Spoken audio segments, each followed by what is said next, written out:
There's a description of God too. Since we're passing by it, we'll get to that later. Everybody know the Lord is black. Come on now. Then I knew the truth of the fourth beast, which was diverse from all the others, exceeding and dreadful, whose teeth were iron, his nails brass, and it devoured and brake in pieces, and stamped the residue. And the 10 horns that were in his head, and the others which came up, and before whom 3 fell, even that the horn that had the eyes, and a mouth that spoke great things, whose look was more stout than his fellows. And behold, the same horde made war with the saints and prevailed against them. Okay, who put the black man in slavery? Who was a Hebrew Israelite? America. Okay, and that's the 4th beast, and that's the same great red dragon that the woman in red is riding on. Okay, and that dragon was cast out of heaven. Thus he said that the fourth beast shall be the 4th kingdom upon the earth, which shall devour diverse from all kingdoms, and shall devour the whole earth, and shall tread it down and break into pieces, deceive the whole world, weaken the nations. Okay.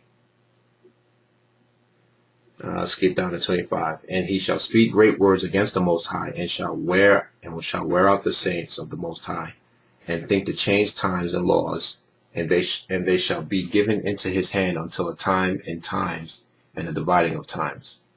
All right, it's about 350 years.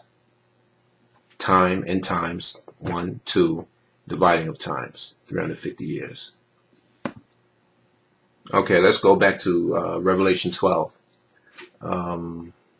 There appeared a wonder in heaven, a woman clothed with the sun, and the moon under her feet, knowledge, wisdom, and understanding, and upon her head a crown of 12 stars. Okay, the 12 tribes of Israel. And she, being with child, travailed in birth and delivered. And there appeared another wonder in heaven, and behold, a great red dragon, having 7 heads, and the same 10 horns of Daniel, and 7 crowns on his head. It doesn't necessarily mean 7. It really just means a multitude of nations. And the Roman Empire was always a multitude of nations. Cain being in subjugation to Abel that I didn't even read yet, and Esau serving Jacob that I didn't read yet. But it's all the same thing. The dragon will die. It's all the same person. The serpent beguiled me. The serpent was cursed with subjugation. Next thing you read that Cain kills Abel, and Cain will be a vagabond, and Cain will till the ground and will not yield forth its strength. Trouble with natural resources, his whole entire existence, and being a vagabond. Having the mark. The great dragon weakened the nations. The great red dragon shook kingdoms. The great red dragon ruled the world in anger, bombing the hell out of people in their own rulership. The great red dragon had 7 heads and 10 crowns. 7 heads means a multitude of nations, speaking blasphemies. The word red is Hebrew for Edom. The Edomites were called the Edomites before they, branched off and became so-called Greeks, so-called Romans, so-called Khazars, so-called Venetians, so-called white people, and now so-called Americans. They didn't even call themselves Americans until the Revolution, because America was a scam. Amerigo Vespucci robbed the actual discoverer of North America, a guy by the name of John Caboto. And John Caboto's financial backer was a guy by the name of Americi. And he named some parts of the lands that he discovered after his financial backer. So Amerigo Vespucci decided to take credit for the parts that John Caboto discovered, and stole the legacy from this guy, John Americi. And he created these fake expeditions that he never went on. And the reason why they was able to steal it was because the Vatican was satanic and demonic, and they murdered John Caboto when they found him somewhere in Venezuela. I'll have to explain all of that. It's all wickedness. The white man is just wicked, evil, the term America, is really on one end a scam, and on the other end naming the dark skinned people that were here when Columbus got here, when the English got here, when the Spanish got here, when the French got here.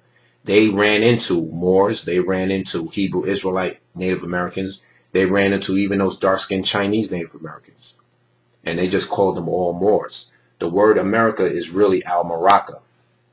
Al means of, and Morocco, of Morocco. It's the same as saying Moorish, as pertaining to the land of Mauritania. That's what the white man really named this land. You understand? And the word Al-Maraka wasn't really the name of this land. That's just what the name of the land really should have been. So they took the term Al-Maraka, they took the term John Americi or Americo Vespucci's fraud, and just called it America.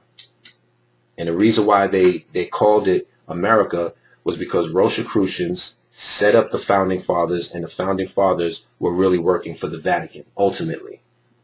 They were working with the Vatican and set up the United States Corporation. I'm going to get into it, man. We just not there yet. So I'm just giving you bits and pieces of what's going to go down. So in fact, the Native Americans are the real Al-Moroccans, or the real Americans. But I'm going to just say this, man. They're Israelites. They're not Americans. Okay? They're Israelites. Not fucking Americans. Fuck America. I hate that word America.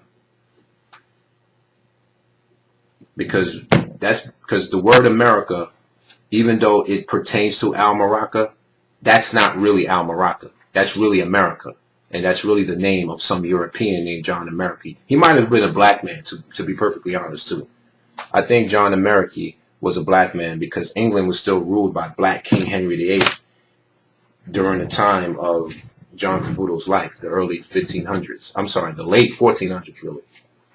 So John Americi was probably a black man, which really doesn't matter because I'm not American. I don't want to name myself after the financial backer of a Englishman who supposedly discovered Canada and North America, and he really didn't, because there were already people over here. So I'm not an American pertaining to him. I'm not an Al-Moroccan. I'm not of pertaining to the Moorish Empire or the land of the Moors. So I'm not an American either. I'm a fucking Israelite. But that's the etymology of the word America. Al-Moroccan and John Americi and the fraud of Americo Vespucci. When a commoner names a land, he names it after his last name. The word Vespucci means wasp in Latin and in Italian. So, they just named it America. You're supposed to name something after your last name if you're a common person. If you're royalty, then you name it after your first name. Like Charlotte, North Carolina, Queen Charlotte. Jamestown, King James of England. You name it after your first name. That's the tradition. So that's proof that Americo Vespucci, well, that's evidence that Americo Vespucci was a fraud. And the history says that they sent two assassins. The names of those assassins are on the screen. I can't remember off the top of my head right here. The Vatican sent two assassins to kill this guy, John Caboto, who was sailing to the New World on behalf of Black King Henry VIII. Okay, on behalf of England. The Vatican and Spain didn't want no European nation to have anything to do with the riches and the land and the people and basically the spoils of the New World. And they even sent out some sort of papal bull saying that other nations need permission to go to America. Who the fuck? This white man's crazy. There's a papal bull. There's a papal bull being sent out by the Spanish that you had to get permission to go to America. Like these fucking crackers have the ability to tell other European nations what to do. This is the nerve of the white man. This is the nerve of these crackers. This is who they are, man. You got to get a permit to fly. You got to get a permit to go into outer space. You don't control space, you bunch of fucking demons. You don't control the damn sky. Want people to pay for water. Want people to pay for energy. That's what Genesis 4 is talking about. They want you to pay for all of that stuff. Stuff that are free. Verse 3. And there appeared another wonder in heaven. Behold, a great red dragon, having 7 heads and 10 horns, and 7 crowns upon his head. His tail drew the third part of the stars of heaven, and did cast them to the earth. And the dragon stood before the woman, which was ready to be delivered, for to devour her child as soon as it was born. All right. And that's talking about the potential war in heaven. The minute Jesus Christ comes out of the sky, there's going to be war all over the world against these UFOs. That's what all these movies are all about. To go to war with the UFOs, and the UFOs are really the angels. The white man's preparing for a war with the angels. And the third part of the stars of heaven is the elect. He's going to want to try to, go to war with the elect as well. And that goes back to the scriptures of the 2/3 of Israel will be destroyed. Okay.